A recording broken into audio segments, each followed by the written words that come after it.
He's a huge history buff. Okay. Absolutely. Well, I'm history. You are history. You are 100% correct, sir. You are 100% correct.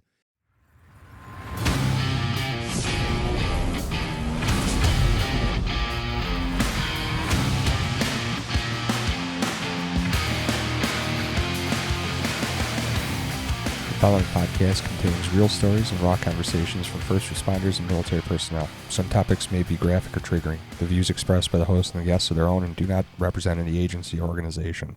Viewer discretion is advised. Welcome back to Beyond the Dispatch. We have John Lynn, or what they like to call you, Elvis. They did in those days a little bit, yeah. So yeah, you did your research, didn't you? So we have John Elvis Lynn in the studio today. It is an honor. He is a Vietnam vet, served from 1969 to 1972, correct? Well, I was in Vietnam from that time period. Correct. So you were a gunner, and you were attached to the Seawolves. Correct. One of the most decorated Navy aviation in history, right? Yes. I don't think I said that correctly, did I? No, you did. Okay, perfect. You're Get good. out there. So, John, we appreciate you coming in today. We've been looking forward to this interview for a long time. I mean, Carrie and I have talked about you on the phone for hours. Okay. So I actually just finished watching the Scramble the Seawolves documentary on PBS. If you haven't seen it, check it out. It is definitely worth watching. Very well done. Very well done. Yes. Great part of history. It's actually a part of history that a lot of people don't know about, Mm-hmm. which Yeah. is the sad Correct. part. So you guys were commissioned in Vietnam and then also decommissioned in Vietnam. Correct. Wow. Never had a home base. Exactly. It's Crazy amazing. to think. Amazing. That's kind of like one of the interesting things about Vietnam is there was those oddities like that. Because they were trying so much stuff. They're odd equipment, odd just everything. I mean, I know a guy that he would place those sensors in the ground, Mm-hmm. those seismic sensors, or the Right. sniffers. It's just like all the weird stuff, Ugh. Right. I just can't believe the story got overlooked, or just the Seawolves in general. I think it's just one of those things that gets muddied. I mean, kind of funny to say muddied because they're down in the Mekong, but Part of Brown Water Navy. yeah, right. Yeah.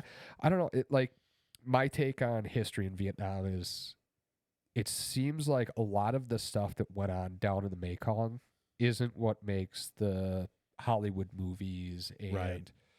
Aside from Apocalypse Now and them running up the river in the PBR, like those Task Force 116 guys did some crazy stuff with landing Mhm. craft, and they had monitors with massive flamethrowers on there. It's just I don't know, but all that stuff just gets lost in the fray. But it was really a very interesting war down there, really. Yeah, absolutely. And then the Seawolves mission, you guys were for air dominance, right? So you guys were looking for patrol or covering the patrol boats, the swift boats, and then also the Navy SEALs, right? Correct. Yeah. Wow. And the Army. And the Really, someone's yeah. got to protect the Army. Yeah. Oh, yeah. There are a lot of special forces that had camps and stuff that Yeah, were out there that absolutely. would help Yeah, absolutely. us. Very cool. Very cool. So, John, let's talk about when you found out you were going to the Navy. Right out of high school, or actually still in high school, excuse me, I joined the reserve program. I wanted to fly. And at that time, you had to be a commissioned officer or the warrant officer program in the Army that I didn't even know about.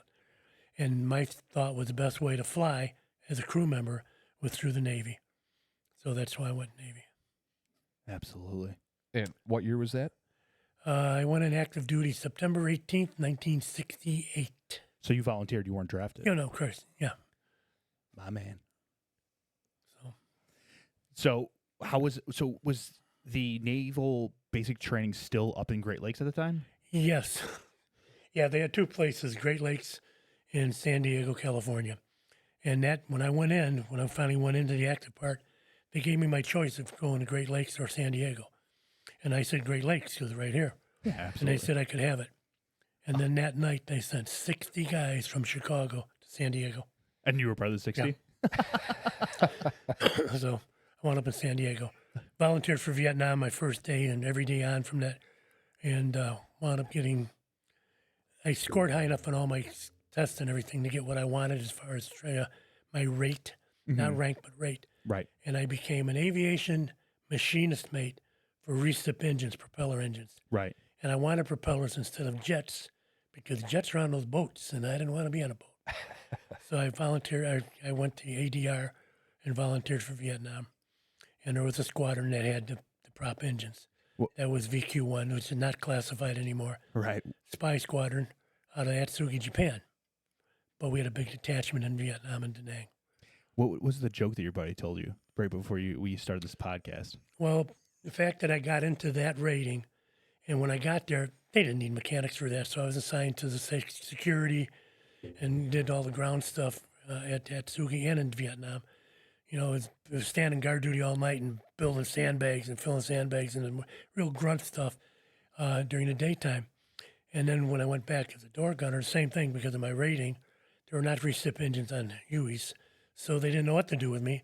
So I got sent to my detachment within 2 weeks instead of being assigned to a shop, a maintenance shop, and was a gunner. So his comment is, there isn't a jury in the world that ever convicts you of being in the Navy because I was never on a boat and I never picked up a wrench. But that's what worked out the way I want. Now, people, it's hard to believe, but that's what happened. That's the way it was. Yeah, absolutely. So after basic training, where were you deployed, or where were you sent to? We did my boot camp, and at that time it was only 6 weeks. They were pushing everybody through because it was still going on. Yeah. I went to Memphis for the A school training that they call it. I guess it's actually Millington, Tennessee, but we call it Memphis.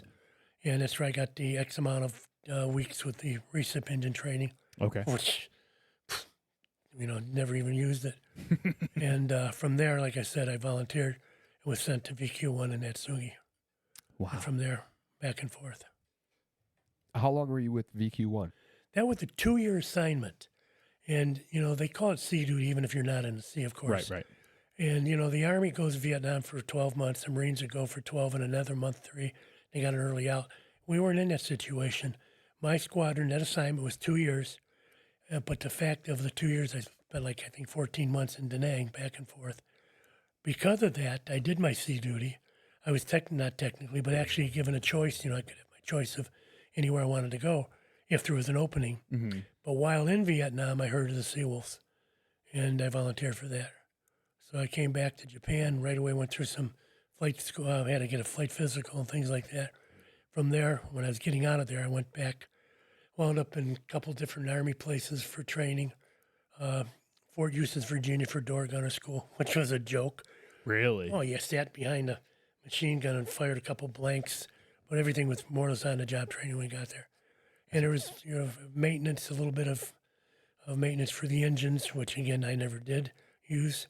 And there was some training in North Island, Imperial Island out of San Diego for helicopter familiarization, something like that. I don't remember what was what. So then went back over. So the Seawolves were always taking volunteers. Yeah, it was all volunteer squadron. Right. Well, you have to think that guys were constantly in and out of those positions. Right. I mean, like we were kind of talking about earlier, where a guy might be in that position for a year and then his time's up and he goes home. So they were constantly needing to filter people in to replace that. Right. And I think in the documentary they said as well that they sent the Seawolves for training, I think in the same locations that you went to, and then next thing you know, they were being pushed out because they needed guys now. Yeah, kind of like that. When I went, it wasn't a real rush, but it wasn't a long, drawn-out process either. It was 1 week in Fort Eustis, Virginia, and I don't know how long it was in San Diego place. But again, it was quick. They didn't cut it short, but it wasn't really stretched out either. So I want to touch on really quick why the Seawolves were originally formed. When the Seawolves, when the riverboats started going in country, they were getting whacked. They had no air support, not taking anything away from the Army. They were great, but they weren't instrument trained. So their pilots couldn't fly at night or in bad weather. The Navy pilots were already commissioned pilots that flew those kind of conditions. So they filled in right away. It was a volunteer squadron to support the riverboats and, of course, the SEALs they were getting in there, too. Because, again, most of the crap happened at night. Right. In bad weather. And like I said, we were the ones to call. Well, it's not like it never rained in Vietnam. Yeah. It only rained once, but it would last for 3 months at a time, right? Yeah, exactly. 3 months at a time. And then one day the sun came out. Yeah. For anybody that's listening, I know. the river boats, if you've never seen one, they had a slew of them, but they weren't heavily armored, but they were heavily armed, and they were, Correct. you know, you could tell it better. They could get in and out of places, raise some hell, but catch a lot of hell, I would imagine. Yeah, they did. They were, bullet magnets or whatever. Yeah, and those guys went pretty far up country too. Yeah, they did. They go deep. Yeah, and again, we had our detachments, like I said, so we could cover them. Yeah. Now, I know we're kind of really getting off topic. I'm kind of jumping here. Did you guys escort like stab boats in with the SEALs? Because they had those real low profile speedboats. I'm sure the squadron did. I personally, in my detachment, didn't. We were gunships. Okay. They had the Sea Lords that would insert SEALs and things like Okay. that. Okay. So they may have. Yeah. I was just curious if that was Yeah. somebody you did some protecting on, because that's, part of it. And those Sea Lords they were bigger Hueys, right? So they could accommodate the, Yeah, the they came- personnel. They came out the newer models. Like I said, we had hand-me-down B models. Yeah. Eventually, there's in my flight records, I think I have all my missions were B models except like 6. And they were the C models, which are just basically a bigger engine. Yeah. And the Sea Lords had the larger ones, a little bit larger, I think, Yeah. and a stronger engine so they could actually lift, material and things like that. And why is that you were in such a old model at that point? That's what we could get. That's what the Army gave you. That's what the Army we gave 'em, traded, yeah. there was some trades going on here and there. Yeah. Thanks, Army. Yeah. Yeah. Well, your maintenance crew was phenomenal. yes, I've they were. heard. They were. Yeah. So you guys literally made things work Yeah. for you and modified everything, guns, everything on the helicopters. And I mean, those maintenance crews, they worked wonders on Right. those helicopters. Even when you guys would get shut up, in the documentary, they talked about they'd use Bud Light cans because the Bud Light cans were made out Yeah. of steel back in the day. So they would just, Right. sand up the holes and weld onto those Bud Light cans. Yeah. Talk about armor. I guess, what year was it that you actually got in country? Okay, counting my first tour, August of '69. It was back and forth, and then I went back to the Seawolf. It was solid in country, and I don't remember the exact date. Okay. But I know when I got out, it was March. It was March 15th, I think, was the final day, because I got home on the 16th of March, and the following day, St. Patrick's Day, was my birthday. Your birthday's on St. Patrick's Day? St. Patrick's Day. Mine's March 15th. Irish, born on St. Patrick's Day, and I don't drink. Definitely something wrong with me. So anyhow, the following day I turned 22. Wow. Thought I was an old man. Wow. So what was it like when you first got attached to the Seawolves? Tough question. I mean, like I said, I got sent there, and they didn't know what to do with me, so I wasn't in a shop. So I vaguely remember doing nothing for like 2 weeks. Just hung around. I was there, no assignments, no nothing. I don't remember doing anything there, except one day that one of our birds from a detachment came in the evening, and one of the gunners, I won't mention his real name, but we call him Drifty, says, "Look, where's Lynn? Where's Lynn? Here I am. He says, you're going out to Dead 8. Get your stuff. We're going out tonight." And then I get there. I know nothing about what I'm doing. I get there, and he says, "Tell the pilot, whoever it was, that I went to sick bay." So now they put me in as the only gunner, not knowing squat about refueling or anything, Right. on this chopper, and we flew wherever the distance was back to our detachment. So we had a pilot and co-pilot, a know-nothing gunner, and they picked up a priest along the way. Maybe there was a reason for that. So he came out to our detachment that first night. I remember this. And I checked in. I met my buddy, John Setters, who passed away recently. Great guy. He trained me. We probably flew 500 combat missions together. So he tells me, go grab a bunk, come back in the morning, and get you started. Now, I had done 2 years in the other squadron, so I wasn't really, it's kind of used to stuff. So I go and I hit the rack. That night, the priest and the off-duty gunners are up drinking and having a nice time. All of a sudden, there's some small arms fire going outside. I don't know anything about a perimeter or anything. I stayed in the rack and went to sleep. The next, they kind of looked at me like, this guy's a little, what am I going to do? I don't know what I'm doing here, so I'll just stay in a bunk, which I think was stupid now. Thank God we didn't get overrun. Right. And the next morning, they took me under the wing, and we started flying and learning everything. So that's how you got into the gunner spot. Yeah, I was sent out there as a gunner, Yeah. and everything was on a job training. And then from then on, that was your new position. Yep. Trial Very by cool. fire. Yep. Very cool. Yeah, and you flew 24/7 until you earned your seat, as they call it. Really? Yeah. So in the documentary, they talked about for training, they would have an experienced gunner in the middle Right, seat, right. and then you, as like the green gunner, would be taking the main shift, right, or patrol. And then when things got really hot, you guys would switch Yeah. seats. Yeah, you sat right next to him. In fact, I wound up training people too as time went on. Yeah, you sat next to the gunner, the new guy, and he did everything. And if it got real hot, then the gunner would take over. Or if we're scrambled, and you might have to pick up wounded or whatever, the new guy would get out, and just fly with your normal crew. Wow. So Very cool. Talk about nerve wracking, right? I mean, they said there's no safe seat on that helicopter. no, Didn't not matter at all. where you were. right, no Wow. protection at all. Zero protection, because I don't think those things were heavily armored at all. No. Just like a tin No. can. Especially when the doors open too. Oh yeah. Oh man. Best ride in the park. You were definitely on a roller coaster, brother. Yeah, good point. So you were thrusted into the gunner position. How did you feel about it? Oh, I wanted it, obviously. Yeah. Yeah, couldn't wait. Like I said, when I got there, it was great. I mean, 24/7, and you're in your seat, and then it's like you're on 24, off 24.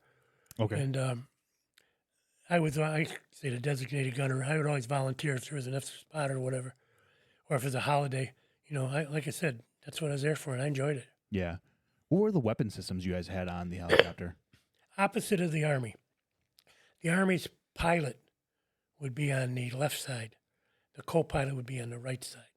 And the Seawolf, the pilot was on the right side, co-pilot on the left. The pilot fired the rockets. The co-pilot on the left side had a pylon mounted, meaning sticking out on a pylon, mounted minigun, 2,000 and 4,000 rounds a minute. The left gunner, we call him second gunner, they call them door gunners in the Army, he fired the M60 machine gun, which is common. The right side on the lead bird, crew chief, as we call it first gunner, would fire the 50 cal. Same thing in a trail bird, except the 50 cal was replaced by a door-mounted minigun. So we had rockets, minigun, M60, 50 cal, rocket, minigun, M60, minigun. How many birds would fly in a Two. flight? We flew in pairs. Okay. Flying arsenal right there. Oh, yeah. Talk about a vast array of stuff too. Oh, right. It's a whole kitchen sink right there. Well, that's where we talked about the early guys. They come up with the different ideas and different weapon systems, and it worked. Yeah. The big stories about the 50 cal being too strong and powerful, it would wreck the bird and knock rivets out. When I got there, again, I was one of the last guys there and getting out, was the last ones out of there. I never had a problem with it. Yeah. 50 cal was mounted. I don't remember how they mounted it, but the bird held up. Yeah. So We guys would be shooting holes in the Oh. tail rotor, right? you could, if you're unlucky enough to do that. Right. There's an incident. There's a picture in the photo album. They had a windscreen, and they noticed there's a little notch cut out of there. And again, I don't remember things until my buddy reminded me. You're watching your tracers, and all of a sudden, my friend John smacks me on the shoulder. I go, what? He said, I didn't realize, but I pulled the machine gun too far in and shot off part of my windscreen right behind the pilot, which was a little nerve-wracking for them. They never said a word about it. What Right. are you going to do? Well, they didn't know if it was coming or going. I'm Yeah, well, sure. they figured that out, but yeah, they were understandable. Well, there's two colored tracers, right? That's what it was, like You red know- and green. I don't remember seeing that much different colors. I just remember the, Yeah. flashes. Oh, Yeah. I bet. What are some like early on memorable missions that you ran? This is the part that is amazing because it's all a blur. Right. I remember getting scrambled one night for the Army Special Forces guy. His outpost was getting overrun. And the reason I remember this is because of a few things. I was supposed to be on a 50 cal that day, that evening, and we got scrambled, and I got to the bird before the other gunner. First thing you do is you untie the rotor, which was his job. But I did it because I was there first. He was only a couple seconds behind me. Yeah. But as he got there, he said, "You want the 50? No, go ahead, take it. We're trained on everything." So he took the gun that I was supposed to be on, and I took the M60. So we scrambled, and the outpost that was getting overrun, the Special Forces guy was marking the bad guys with tracer fire. And the part I remember was as we flew around, we're coming over, and the bad guys were here, and he was here, and the post was there. I'm firing, and he's marking with tracers, a few tracers here and there. But when we flew around, we were shooting over the top of him. He let loose the tracers like crazy because he wanted us to remember where he was. So I kind of had a little bit of thinking that was kind of funny. And then when we turned into the right side to fire, the 50 cal that I was supposed to be on, the gun blew up. The timing was off, I guess, as we found out later. So that gunner took a bunch of shrapnel in the neck, and the pilots I don't think got splattered or what, but the back of their shoulders. And I didn't get a scratch, it was supposed to be me on that gun. Wow. So that's one of the missions I remember. 2 reasons because of that. But I never forget that Special Forces guy letting us know where he was. He didn't want us. Please don't forget about me. Yeah, I'm over here. The bad guys are over there. And we found out later that we had taken fire from 9 different locations. Oh, I bet. So they were waiting for us too. Oh, I bet. But we beat them off, and off they went. Yeah, That well, was the end of it. talking about your gun exploding, I mean, they said you guys would go through barrels like Oh, no one's 50 cal, business. yeah. Yeah. Like Oh, you mean the amount of rounds? just the amount of rounds that you guys would fire that Oh, yeah. the barrels would be like almost Oh. white hot. Yeah, on the M60 in particular. Yep. Yeah, and you could see the cylinder going up and down. They would get white hot. Yeah. And They then, just pull it in and change the barrels. oh, yeah. I'm sure you guys went through. We had a couple. crap Let it ton. cool off and put them back on. Yeah. That I remember. Yeah, and again, they had a hot glove, but all it was flipping a little switch and pulling a barrel out. And it got to where I wouldn't even bother. I'd pull the switch and just shake it out, push out real quick with the flight gloves. Yeah. And if you had a hole in the flight gloves, it would find you. Oh, I bet It you was did. hot. But yeah, we'd go through barrels and just change them again. Yeah, I was on a SWAT training and I had my suppressor on and we were ripping rounds, ripping them. And I was like, I should take this off because it starts smoking. And I had these like Under Armour gloves on, Okay. tactical gloves, and I went to grab it and just singed my gloves. Sure. Went right through my hand. I was like, I'm a freaking you moron. learned. Yeah, real quick. Won't do that again. That's another on-the-job training thing, right? 100%. Well, you guys talked about being scrambled. They said like you guys would scramble within like 5 minutes. Yeah. We literally, in my detachment, right outside the door was the 2 choppers. They were both there ready to go. And we slept in our flight suits, of course. If we had, boom, just jump up and go. Yeah, I don't know if this was your motto, but it was, you call, will come. Yeah, it was probably the part of the, but I'm sure a lot of detachments or units had that kind of, especially the medevac people. I'm sure Yeah. they had that motto. Yeah. Well, I mean, you guys definitely had a reputation for yourselves because in the documentary they talked about, I don't know if it was a special forces operation or something was going on, and they gave these guys a pick between different units. I heard that story. Yeah, and you guys were the top notch. They could have fixed wing aircraft out of, I think it was Ubon or something, Thailand or anywhere, and they wanted the Seawolves. This is prior to me getting there, but they want those guys. Oh, absolutely. I would want you guys too. Yeah, right? so would I really, because again, close air support. Yeah, because I think they talk about it in the documentary where the Army had taken over. Originally, they had the over I don't know how to say it, not oversight, Like Overwatch. Overwatch They're for close air support. yeah, for the SWIC boats, the patrol boats, all that Yeah. stuff. And a lot of times they'd be being pulled off to go do Yeah. other missions, or Army was in contact and Right. they would leave, and that's Right. when this whole thing started. Right, and they couldn't fly in bad weather at night Right, because right. of instrument training. I- They didn't have it. I mean, one of the things you got to think of is we're fighting in a lot of different areas. There wasn't Oh, sure. obviously like a sustained front or something, and like blade time was big because like you only had so many aircraft to support so many places. It's not like the Army was flying mass quantities of Right. gunship Hueys, so they had to divide it up. Unfortunately, they kind of gave the Navy the short end of the stick and said, Sure. "Well, you guys can figure it out. We've got guys in contact here. We're gonna go take care of that." But so I think that was kind of a very good insight on Admiral Zumwalt in starting that program. Yes. Saying, "Hey, we got to figure this out. We need Right. more birds up there to help these guys." Right, absolutely. Right. So, just one of the things I was thinking of. Did you guys? So you guys were on call. Did you guys fly like planned missions? Yeah. Or, Yeah, okay. we had some different plans. Yeah, and like I said, we had scramble, but we did have assignments. What did your assignments look like? Give you an example of one I remember. We had to fire coverage. Another story that I do remember. We had to cover a convoy of boats going up the river, and they were Army Okay.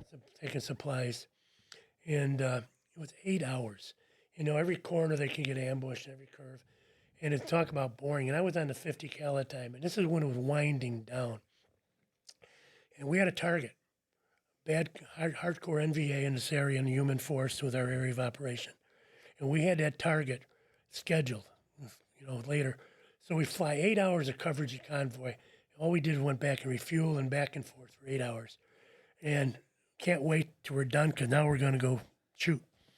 And our pilot called to confirm our target. And the radio came back telling him, negative on your target, your coordinates or whatever, your clearance has been denied. They've got watermelons growing in the area and they don't want you to shoot them up. And the pilot goes, Roger, watermelons. And I, from the backseat, screamed, take me home. I quit. We couldn't go shoot the bad guys because they had watermelons growing in that area.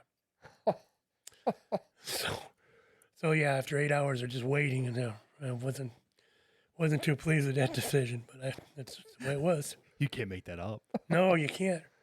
Prior to that, we used to go out early morning when it was still dark and look for campfires, from the bad guys. And Right. we'd call in that coordinates and they'd say, no friendlies in the area, happy hunting, and we'd go rolling in. So that's how it was, and now it gets to the point where we can't shoot because of watermelons. Handwriting was on the wall. We were going to phase out of there. Yeah. Talk about two extremes of the spectrum right there. Yeah. It sounds very reminiscent of some more recent wars. Yeah.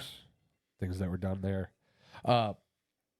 There's something I was going to ask. So you were talking about like the escorts, the happy hunting and stuff. Why was mission like that so important in the area that you were operating? I guess why so you have those shipping lanes and the arms transports is kind of what I was getting at is, what were you guys doing when you're going out on your happy hunting trips? Well, obviously, it was the infiltration of the bad guys. They're bringing supplies and everything, and we were there to stop it best we could. And again, as I think it's mentioned, there were no roads. Everything was by water. So thus the Hueys or the helicopters were a big part of it. Right. And the human forest was a real bad area, and it was heavily infested with NVA. I guess they had hospitals and everything there that really, really well established, and that was our area of operation. Yeah. And again, they're bringing stuff in. So, because like down in the Mekong, that was kind of like the termination point of the Ho Chi Minh Trail, correct? Right. It all filtered in, and they branched out, but it came in through Laos and Cambodia, and then into Vietnam. Yeah. Originally, they were coming in off the sea, and then the Navy got involved, and they put a stop to that. So then they had to filtrate in through land. Right. And again, we couldn't go into Cambodia or Laos, supposedly. I don't know. I never saw a sign that said, welcome to Cambodia. So I don't know if we were there or not. They weren't hanging them up that high. No, Huh? no. Or that low. Yeah. I actually a guy we're gonna have on this show hopefully here soon. He was 101st and 199th LIB, and I remember him talking. He was in when the Nixon transition happened in the Cambodia incursion, and him telling a story. He's like, "Yeah, we got dropped off, and we're kind of like, man, this just seems different. Like, where are we?" And they're looking at the maps, and the officer's like, "Dude, this is Cambodia." And they're like, I don't think we're supposed to be here. This doesn't look right. That's what whiteout was invented to cover up the, Yeah, right. Whoops. Yeah. Don't know. Crazy. Oh, man. So I have a question for you. So the adrenaline dump, when you got these calls or when you're in the air, how was that experience for you? You're not going to believe me. To this day, I never got excited. Really? Really, yeah. People say that if you don't say you're afraid, you're either a liar or stupid. I'm not a liar, and I'm not. It just didn't bother me. Yeah. And I don't know why. I mean, it's just an everyday occurrence. And like I said, we flew a lot. I mean, there were a couple times I got a lump in my throat, Right. but it wasn't a big thing. In fact, one incident, we were flying, and I called in. We're taking fire from 4 o'clock. And in a debrief, the pilot said, his quote was, "Yeah, like Lynn said, we're taking fire back here if anybody gives a damn." I never said it that way. I just calmly said this. We're taking fire back here at 4 o'clock, and we do our thing. So, But I never got real excited about it. yeah. So even when you were taking fire, you didn't. No, it just something strange about me. Wow. And it never bothered me. So what did it sound like? Like a ball peen hammer hitting tin. Really? If it hit your bird, yeah. Any close calls? We had bullets coming between the feet of the gunner and through the, nothing. Well, we did crash once, but that was maintenance problem. You were in the bird when it crashed? Yeah, Well, we didn't did put a crash line once. back on. There was a maintenance thing you did to flush the dust and everything out of the engine. I forget what it's called, but you took off a line. This is the little bit of maintenance that I did, and we flushed it through. And I wasn't actually on that chopper, but I was on the other one, and I was assigned to the other one, so I got it put on that one last minute, and we couldn't get any power taken off, so we literally had to drop off the trainee gunner and run alongside the bird and take off. As we took off over the land, over the water, we weren't getting any power, and I mentioned to the pilot, we still have the rocket pods here. Do you want to drop them or not? You got 7 rockets sitting right outside your knee. And his quote was, no, too late. So they heard the jet party, I dropped them. And we made a crash landing, a running landing in another spot, and everything was fine. But, just, I kind of got off track if I what you asked. No, you're good. That's crazy. So you would run alongside. Oh, yeah, this was common sometimes. You didn't get enough power to lift, the whatever they call it, transition, because you had so much ammo and everything. Yeah. You'd run alongside and hop in last minute. Last minute. Because you guys were on carriers, right? No, I was on land all the time. Oh, I land, okay. One of the detachments was on some kind of a, what do they call it? It was like a flat top type thing. That, Right. Because they talked about an LST combined or fixed up like that. Yeah, because they talked about like the he would take off and then the gunner would be running alongside and then they would jump in last second and they would like just dip off the side of the boat. And then as they got really close to the water, they would start getting lift and then they would just take off. Yeah. Yeah, I didn't have to worry about the water part. Ground can be pretty nasty too. Oh, for sure. Yeah. Yeah, we lucked out. How hard you guys hit when you crashed? Actually, it wasn't real hard at all. It came in like a running. I remember hanging out the door, let some Vietnamese get out of the way, and we kind of skidded to a halt. We took the cowling off, and there was that that line. Oops, the pilot jumped down my throat, and I didn't say a word because it wasn't me. Right. The other bird landed, and the guy said, hey, I forgot to put it on, and, all was forgiven. But we did lose 2 rocket pods. So, hey, you don't want those things sparking all over your landing, so. Yeah, right. absolutely. So that was taken care of. So they always talk about like the brotherhood in the Army or, Everywhere. police world, fire world. That's like one of the things that Carrie and I miss the most about it. Sure. I'm sure you guys had developed a very close relationship. Tell us about those relationships. Well, we have reunions every 2 years, Okay. which is pretty cool. Unfortunately, we're getting at that age we have another reunion coming up in September. Since the last reunion, which was a year ago, 29 of our guys have passed away. Oh, I'm so sorry. So, it's just the nature of the beast. We're getting old. Yeah. So, there's good camaraderie. I still real close to 3 other guys, only because the other ones have faded away. Yeah. But, there's a camaraderie there. How about in country? How was you guys' relationships in country? Well, that's what it was. Yeah, that's how it started. Yeah. Yeah. Because I know there's a high school out in California. Yeah, that's so cool. something pretty neat. Their nickname was Seawolves. Yeah. I don't know how it started, but they adopted our squadron. Yes. And our guys go there and they have their homecoming Yes. dedicated, and they're really into that. And it's pretty nice. They recognize us and everything. Yeah, I think it's like a private school or It's a Catholic school. I'm trying. Yeah, and I their should know the name of it. yeah, their mascot is the Seawolves. Yeah. That's Yeah. awesome. Where at is it? I can't remember. It's in the It's in the documentary. documentary, yeah. They Okay. talk about it, and every year at the And like you said- Christians. Yeah.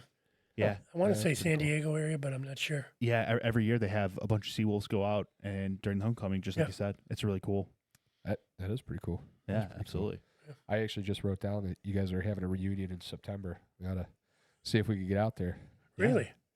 It's in Minnesota, Is it? which is pretty nice because, they're back and forth, West Coast, Central, East Coast. And Minnesota was the one we picked this year. 6-hour drive. Yeah, look into it. I'll get you information. Yeah, for Yeah, sure. that'd be great. Be cool. Yeah. I'll Make do a that road trip. trip. Good, Yeah. good point. Yeah. In fact, one of my buddies from, where is he? Somewhere in Alabama. His plan, he's not going with his wife this time. He's going to drive up, meet me at our place, spend the night, and then head up there. Very cool. So, because it's like an 11-hour drive for him, plus the 6. Yeah, right. So, and the other ones, like I said, they're coming from Pittsburgh area, whatever. So yeah, we'll see each other every couple of years. Yeah, very cool. Very cool. So during like the middle to the end of your time with the Seawolves, what are some kind of anything like outlandish or anything crazy happen? Or is it just kind of just like the same stuff every day, running missions, doing patrols? Yeah, we didn't know we were getting out of there until like the last minute. Really? Case in point, another war story. I was off we were on duty, and we went to eat lunch. We'd go to the Army. The Army had a lunch, had a cafeteria or whatever you call it, mess hall, at their base, which is a few miles away. And we went and we'd eat lunch there and dinner most of the time. Otherwise, we had sea rations or LRPs. But we didn't know we were leaving. We're at this luncheon, and the pilots told us we're going home in 9 days. Now, we just found out we're going home in 9 days. Prior to that, on a boredom, I strung together 200 rounds of tracers for the 60. We get back to our detachment. The off-duty crew had our choppers ready to go. Some were getting scrambled. So I remember we take off, and as we take off, I asked the pilot, what do we got? 200 NVA caught out in the open. What do they have? 351 cals. Now, 51 caliber, if we got any wind of that, we'd go after it. 2, they can set up all these, target and ambushes. 3, it was a really nasty situation. So we got 200 NVA caught out in the open with 351 cals. And I go, now? Right. Now we're going home in 9 days, and now? Of So course. we got there, and they were in the tree line by the time we got there, and we did our thing and survived. Came back. But I mean, yeah, you're going home in 9 days, and you find out, okay. Right. You guys didn't lose anyone, right? No. Thank but God. The funny part of it was a senior advisor, lieutenant commander, who's a great guy, I don't remember his name. He hopped in with us. He sat next to me. When we got there and I opened up the 200 rounds of tracer that I strung together, I forgot about it. And everybody's eyes kind of went like, the gun went nuts. But it was kind of rough on the barrel too. But yeah, so it was just one of those incidents. You're probably like, whoops. Yep. No, I mean, it was okay. I just, I forgot about it. It's like the gun went crazy. Made a hell of a show. Yeah, a solid red line.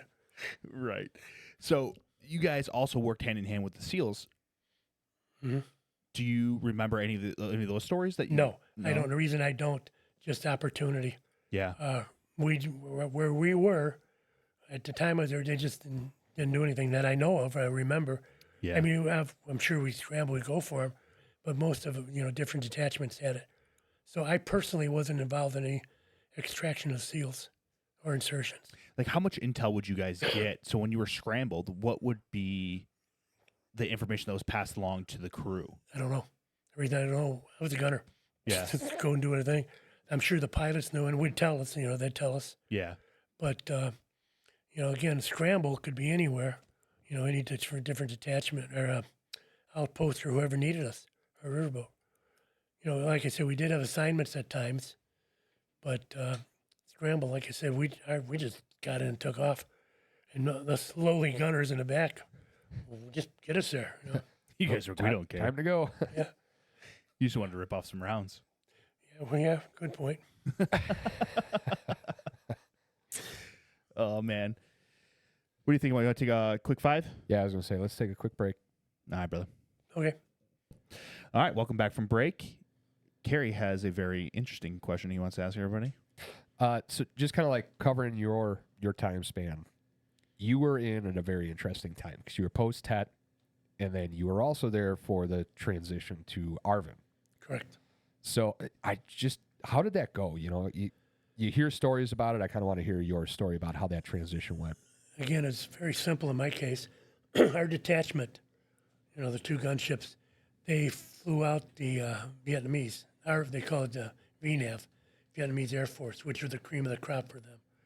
And I don't know how long they're out there, a couple weeks, but it was a Vietnamese crew, and they flew with us. Excuse me. By with us, I mean I was a gunner on their chopper sometimes, and their gunner would be with us sometimes in training. I don't remember, with the gunners, with simple stuff, I don't know exactly what the pilots did as far as tactics or what they taught them, but they were with us for a short time, and that was the only issue if you want to call it that I had involving with the transition, my detachment, our squadron. And then about the time they left, shortly after that, we were gone too. So it was a relatively quick transition then. Yeah, once it started for us, and boom, that was it. Really? Like I said earlier, we found out we're going home in 9 days, Yeah. and that was it. We pulled up. They call it turn the light out, and that was it. We went back to our Huey, our base, and from there, I think we went to Saigon. It was a matter of just days, maybe 2 weeks, the most, maybe a week, I should say. And boom, we're on a plane home, and that was it. Wow. It's kind of amazing to think like just handing the keys over to those guys like, here you Right. go, your Yeah. job now. Yeah, good luck. Yeah, That kind of explains why they got steamrolled. yeah, we kind of left them out there too. So Oh, yeah. man. Oh yeah. I mean, we cut them loose. Like, yeah, they weren't really ready. no, And I mean, I don't know what your perspective was on it, but I've heard a lot of other perspectives where you had a lot that were very dedicated and you had a lot that were not so dedicated. yeah, and I didn't deal with the other part. Guys that were with us, and like I said, the VNAF, they were cream of the crop. I often wonder what happened to those guys. Yeah. We left. That I can imagine. Yeah. That I can imagine. So did you build like a relationship with those guys much, or No. You guys weren't operating side by side prior. No, just during that time period, Okay. and then lost track of them. Okay. Wow. And then the other thing I wanted to get into, I mean, we're going to talk about your transition out, but while we're still on the military topic, you went back into the military. Yeah, Desert Storm started. I went back in. I went in the reserve unit. Hated it. Absolutely, I got to absolutely ask. hated it. I got to ask, what brought about that decision? Well, there was a war going on, and that was me. I wanted to go back in, and I did. In fact, I looked into it, and they basically told me I was too old. Then I got a call from a friend and said, no, you're not. Call this recruiter. And I did. It was a lady, and she said, you're eligible, but you got to do it within the next 3 weeks for the age. I said, how about I'm on my way? I hung up, went up to Great Lakes. Not Great Lakes, Glenview. Got a flight physical and got sworn in. And I was in a reserve unit, the 2 weeks a year and 1 weekend a month. And really out of place. Yeah. I was my age. I was out for 19 years. So I had to lose a stripe. I went back in as an E3, Wow. undesignated, so no longer the mechanic, which I didn't do anyhow. Right. But I went as an aviation ordnanceman, weapons. There weren't any guns on a P3. You just dropped those sonobuoys in the tubes. The guys my age were higher up EAs, E9s, or officers. Right. The guys my rank were young kids, and truthfully, I just didn't fit in. I did everything I was supposed to. Every time I turned around, you got to do this, or you got the aircrew program, you got to do, and I did all these things. And it was to the point where, as an example, I had to take the swim test. Never did Vietnam because they were in a hurry to get me there. Yeah, they didn't You care had to about swim with all the they didn't gear care on about and that everything. time, yeah. And I did that, and I failed it because it was hard to do. So I had to redo it, and then I did. The guy told me to work with me if I give 100%. I said, no way, I give 200%, I don't waste my time. And I did, and I passed it. And every time I turned around, I had to do something. And that's fine, I did it. But I just didn't fit in. And, the 2 weeks here were, one time they forgot about me, and I did nothing except go to Glenview. And then the next year was out to Whidbey Island, and I didn't enjoy it. Yeah. So it got to the point where I came in one day and you got to do this or I said, guess what? I quit. Yeah. Yeah. How old were you at the time? Oh God, let me think. 31-ish, I think. Okay. Yeah. Like I said, I made it 3 weeks before the deadline on my age. You go from being a door gunner to flying in a big plane for 12 hours, sitting there and dropping tubes. Right. I mean, it's a very important mission. No Right, question. right. But I just didn't enjoy it much. There wasn't that excitement to it. No. Where were you guys dropping buoys at? Just kind of all over, or was there? Well, this specific was the areas? one time when we were out of Whidbey Island. Okay. Yep. These training missions. I don't know where Whidbey Island is. I'm sorry, Washington Okay. State, Okay. I think. Yeah. Gotcha. Oh, on the West Coast. I hated it. Hours looking for that Russian sub that's not there. No, I put up with it. It was just it was just inconvenience more than anything else, Right. and I didn't enjoy it. You just thought you were going to be back in a Huey flying Something. over Iraq. Yeah, something. But way cooler. Yeah. So you had the 9 days left, and you were still flying missions. Oh yeah. So when did you guys stop flying these sorties or missions? I don't remember, but it was right up to the end. Right up to the end, and then you guys handed the keys over to the. Yeah, basically. I do remember Tom Chukovich and I were the last two leaving our actual base for dinner the last night, and they had a red light up on top of a water tower, the red light so you can see coming in. And I said from the weak side, I'm going to shoot that thing before I leave. And I did. I shot at it, actually. Tom says, use my shoulder. And I did. He forgot to plug his ear. Oh. So it was ringing for a while. But, yeah, that's the last thing I remember doing there is trying to shoot out the light instead of turning out the lights. And you missed it. Yeah, I missed it. I should tell you I got it, but I missed it. I missed it. So how was it getting back stateside? I know the whole perspective or the view of Vietnam was definitely negative at that point. And in the documentary, they talked about these guys. They're like, hey, you can leave in civilian clothes at the front door, or you can be escorted out the back in your uniform, and we'll escort you out and take you away. So how was it for you? I didn't have that. We didn't come home as a group. We came home individually. Actually, I got discharged out of Point Mugu in California with a buddy of mine who had friends there. Tom, the same guy I mentioned. We picked Point Mugu because there were civilians who got more money to fly home. He went to Pittsburgh and I went home to Chicago. Yeah. Suburb. And I remember we were there for a week. We checked out so much on Monday.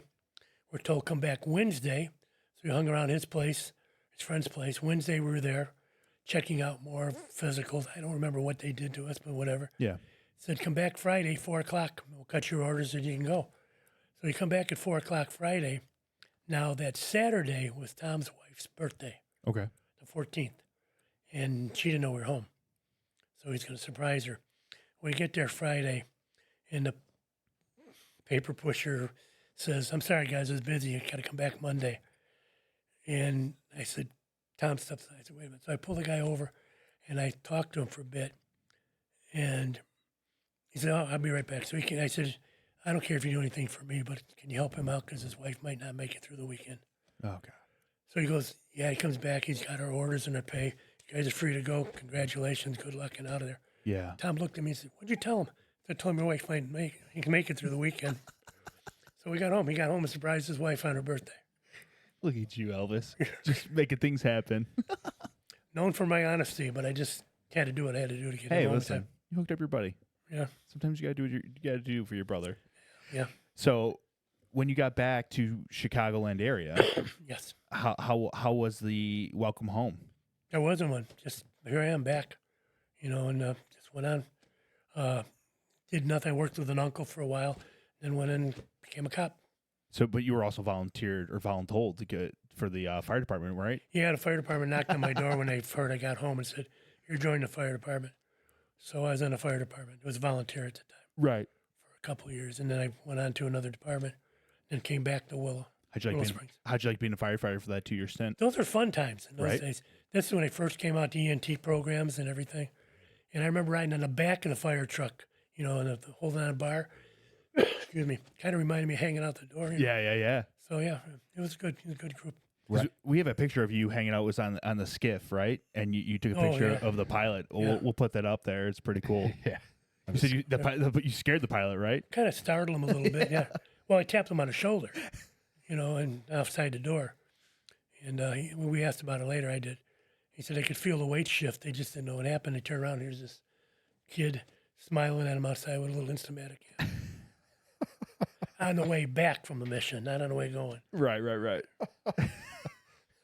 I don't think it matters if it's on the way there or back. Or on the way back. Yeah, we had other things hanging out on the skid. I bet his nerves were, We did get out on the skids shooting too, so it was a little different issue. Yeah, well, I mean, in the documentary they talk about you guys modified your guns, like you put pistol grips on the side of the M60s, like you guys would do a bunch of stuff to them, and you'd be shooting with your pinkies. Yep, over the shoulder like this. Wow, that's crazy. That's so the brass would go down and the links and not into the rotor. Right. Tail rotor. Smart. Yeah. Innovating. We learned. I learned along the way. Absolutely. Yeah. So I have to ask you this question, and you have to be honest with me, okay? I will. What would you rather pick, firefighter or police? Oh, no question. Who gets to the calls first?